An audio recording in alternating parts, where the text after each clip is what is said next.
Saudara-saudari yang terkasih dalam Yesus Kristus, hari ini saya akan membagikan permenungan saya.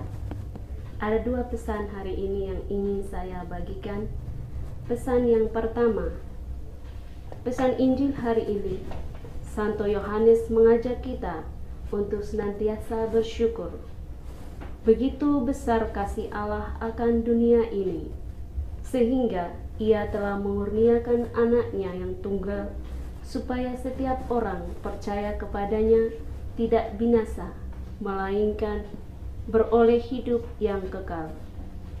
Yesus adalah kasih Allah yang nyata.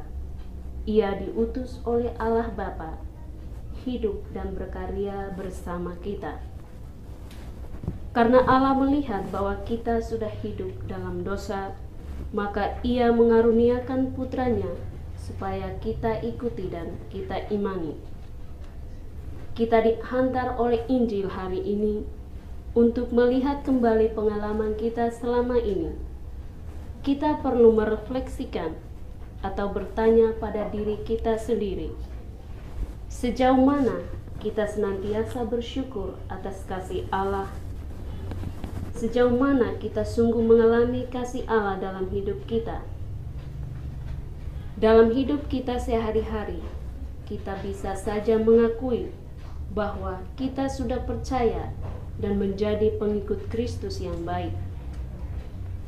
Namun, dalam kenyataan, kita juga terkadang masih hidup dalam kesombongan dan tertutup terhadap saudara-saudari kita yang menderita di sekitar kita.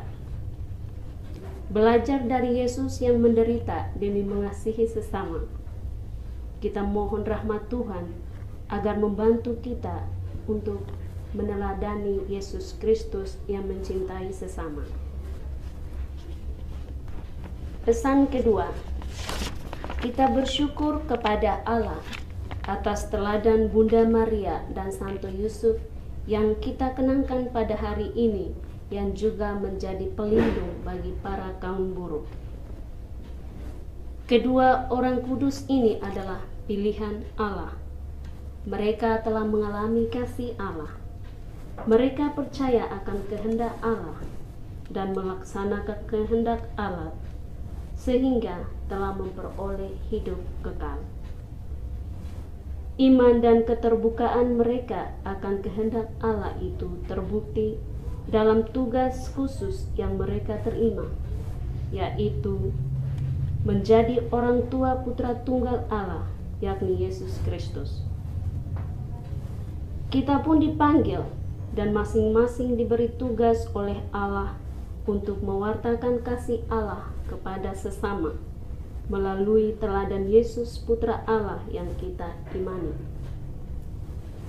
Kata Santo Fransiskus, setiap kita dipanggil menjadi ibu bagi Yesus dan melahirkannya dalam perbuatan kita.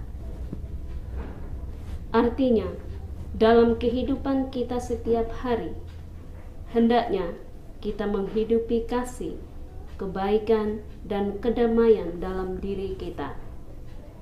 Dan kita melahirkannya dalam perbuatan kita, baik itu dalam keluarga, lingkungan, dan masyarakat dimanapun kita berada. Saudara-saudari yang terkasih, pada bulan ini, marilah kita mohon rahmat secara khusus melalui Bunda Maria dan Santo Yusuf, agar mereka menghantar kita untuk semakin dekat, mengenal, mengalami, dan bersatu dengan Yesus, sehingga iman kita pun semakin teguh, dan akhirnya kita pun boleh memperoleh kehidupan kekal.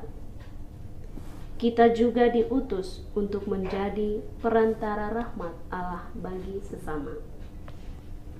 Berkat Tuhan menyertai kita.